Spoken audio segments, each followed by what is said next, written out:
Yo, what is going on, guys? It's your boy AA on 2 for 20, bringing you guys our BBL Week 4 game versus Seda, coach of the Philadelphia Staraptors. Now, of course, if you guys haven't already, you should check out Seda along with everyone else in the description below for BBL coaches this season. In terms of our matchup this week, we do have to fight Magearna, Zekrom, Tornadus-T, Infernape, Araquanid, Necrozma, Gligar, Mega Absol, Lycanroc-Day, Dhelmise, Audino, and Grotle, with Zmons being Magearna, Lycanroc-Day, Audino, and Grotle. In terms of my opponent's team, some things to note are that Palkia does a ton of work to Seda's team. In fact, Palkia could potentially win this game on its own with the spread I brought. And you might be thinking, you know, AV Magearna could at the very least take a hit and revenge me off. Well, again, you have not seen the set that I brought this week. Some other things to note, I'll actually quickly, I guess, go into the mons I brought. I have Palkia, Arceus-Fire, Mega Mawile, Scolipede, Gumshoos, and Hoopa-Unbound. I'll quickly go into a team overview, I guess. In terms of his team, if I can get Trick Room up, or even just if he sets up a Trick Room, point is, if Trick Room is present, Gumshoos actually goes ham on his team. He does not have good switch-ins at all to my spread. Otherwise, though, in terms of the mons this week, first up, I brought a Scolipede this week with a Jolly Nature with Sub, Baton Pass, Earthquake, and Protect. I have Jolly Nature, of course, in case if he's Scarfed Infernape, I can get a +1 up, and then I can guarantee at the very least beat Infernape 1v1, because that could potentially be a very, very scary mon that I don't necessarily want to play around.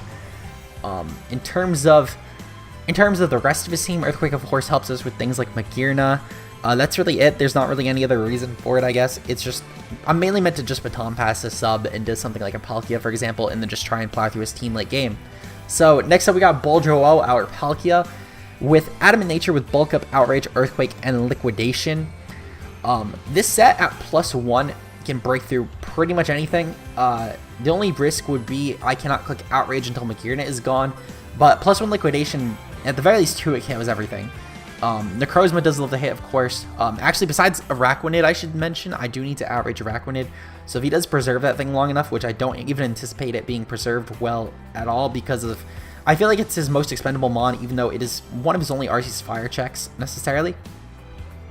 So I feel like he does have a very, very tough position this game, because it's either preserve your Araquanid to check Palkia, to check Arceus-Fire, or you preserve your Magearna to try and check Palkia when Arceus-Fire just comes in every time for free. So that's gonna be a very, very tough position for Seda to be in this week, of course. With the speed, I am anticipating to get +2 speed and then just plow through everything on Steam. He will have nothing to necessarily beat me 1v1. Next up, we have Arceus Burn, our Arceus-Fire, with Judgment, Recover, Earth Power, and Calm Mind. This set beats everything besides Araquanid. With Recover, I can actually recover up and try and... I can potentially even outstall Araquanid at the very least. If he's not banded, I can maybe try and beat it 1v1, depending on how defensive he is this week. But I can try and Calm Mind, Recover, and then try and beat through his team 1v1.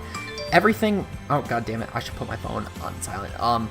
Let's see. So everything besides Araquanid, though, gets slaughtered by the setup +1. I can try and get some speed boosts off as well, and then just try and outspeed everything.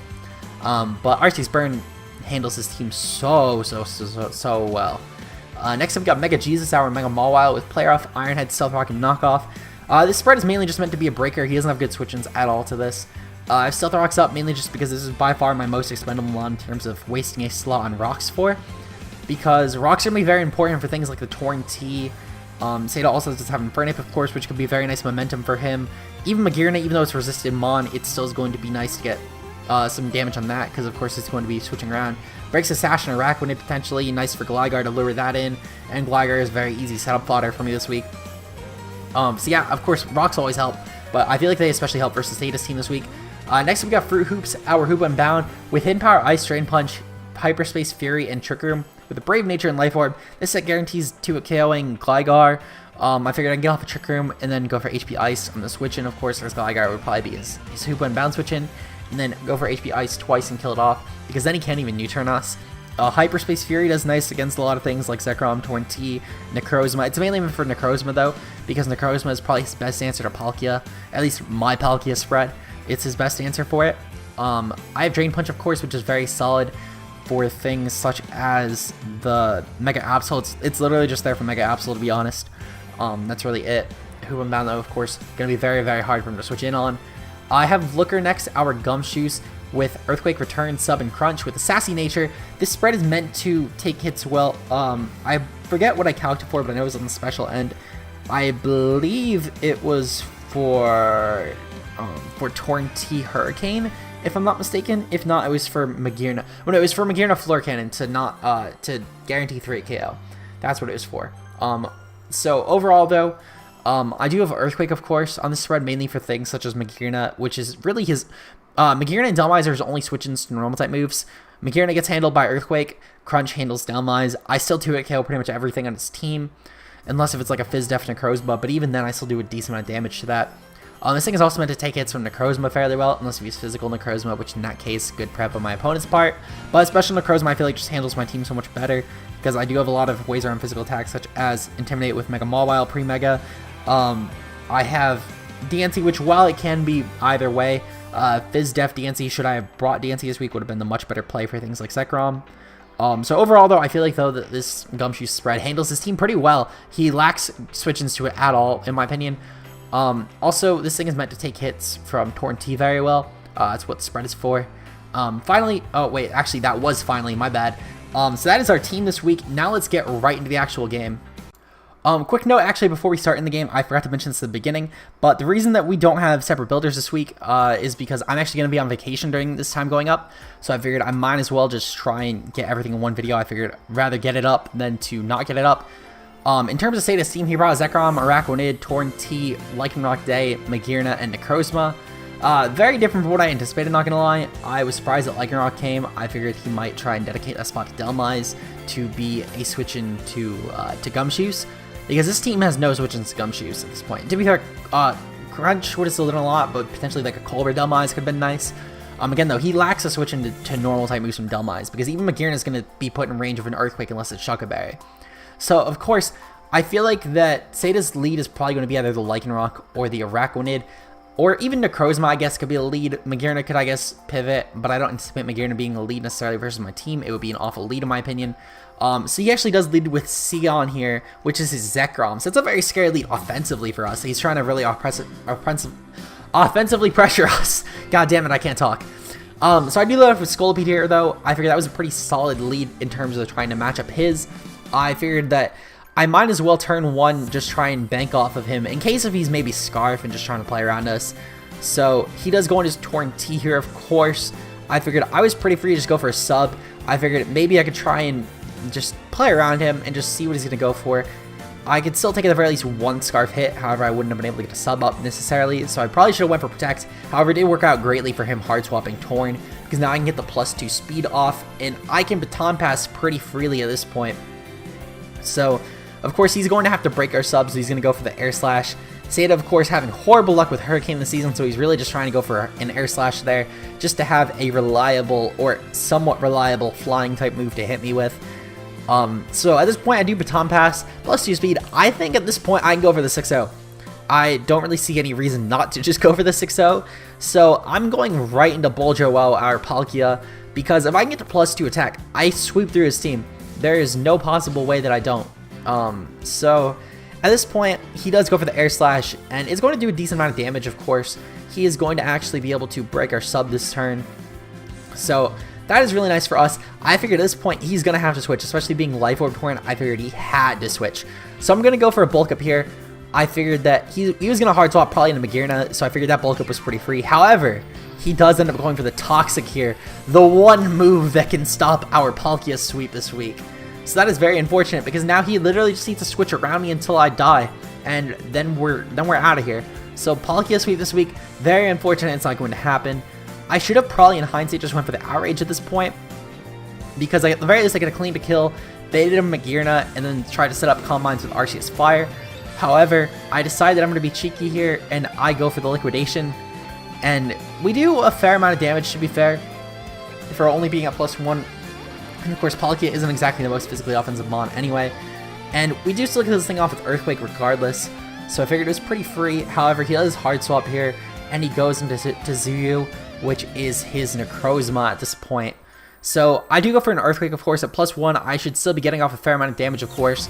While this was not my main way to hit Necrozma, it still does a fair amount of damage to the point where Liquidation should be able to take it out just fine. And I figured if he wants to try and switch around me, that's fine. I am, no matter what, getting some nice chip off on him, because at the very least, I am breaking down his team. I have already broken down his Zekrom a fair amount. Necrozma is now dead, which is one less potential rocker that he has. So unless of his rocker is Lycanroc, he has no rockers at this point. At this point, though, I am literally in range of an Accelerock from Lycanroc. So I figured that was pretty obvious. I can't really preserve this thing because if he gets up Stealth Rocks here, then I cannot preserve it anyway. So I do have to sack Bulgerwo, of course, at this point, which is very unfortunate for us. However, it does reveal that he is also Life Orb on this, which is very, very nice for Mega Jesus here, because Mega Jesus can pretty much just get a free hit off versus whatever I want. I can also get up Stealth Rocks of our own to break a potential Sash and Araquanid, which is very nice. He does withdraw here, however, and he goes straight into Prince Mag, his Magearna, which is really not the play, because I did EV this thing to take on Magearna 1v1. So I do decide I have to Mega Evolve here. I figured that was definitely my best play anyway, to just stay in and Mega Evolve. There's no reason for me to just hard swap out. So I did get up my Stealth Rocks here. I figured that no matter what, whatever he brought in, I could at the very least take that Mon on specifically 1v1, and then even if I had to sack to the next Mon, I figured it's a free Mon for us. He does go for a Flash Cannon here, which is perfectly fine by me. It is going to be a guaranteed 3-hit KO for us. So I'm pretty free to just go for Iron Head here, which is going to do a nice amount of damage to this Magearna. And he really doesn't have a switch in at this point, because everything that would take an Iron Head after rocks would just die to the next hit anyway and not kill us off. So he does, of course, have to sack off his Magearna here, which sadly is unfortunate for us, but he really probably only kept it around for Palkia, and since Palkia went down so soon, it doesn't really matter for him to keep it around, so completely understandable, of course. He does bring in Justin, his Torn-T here, which is perfectly fine by me. I figured I might as well just stack it at this point. There's no reason to keep this thing around. So he does go for an Air Slash, of course, perfectly fine. Mega Jesus got up rocks, and it got some chip on his team, and at least killed off something. So Magearna going down is pretty nice for us. And his Torn is pretty chipped now, so I can actually go into Looker here at this point. And I figured that no matter what, if he stays in and hits me, it's fine. I can live any one hit and still get up a sub guaranteed. If he hard swaps, the sub is free, and I can just get a free hit on the next Mon. And no matter what, if I did get up a sub here, I am pretty free to just get off a hit on the Torn at the very least. So he's going for Air Slash, of course. And not only that, but he goes for an Air Slash yet again. And I dodged the Air Slash, thankfully. And I just get off a free return on this thing. So now whatever comes in next is going to also have to take on the might of Lord Looker, the Gumshoes. So we're already claiming pretty much guaranteed 2 kills on his team. So that is very, very amazing for us.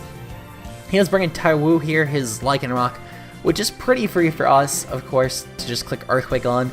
You know, if he goes for a Accelerock, that's fine.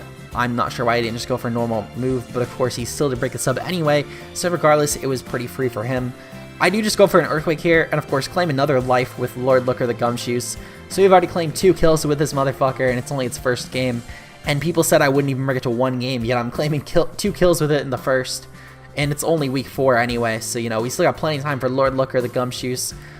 He does bring in Sion here, his Zekrom. Of course, I have to sack at this point.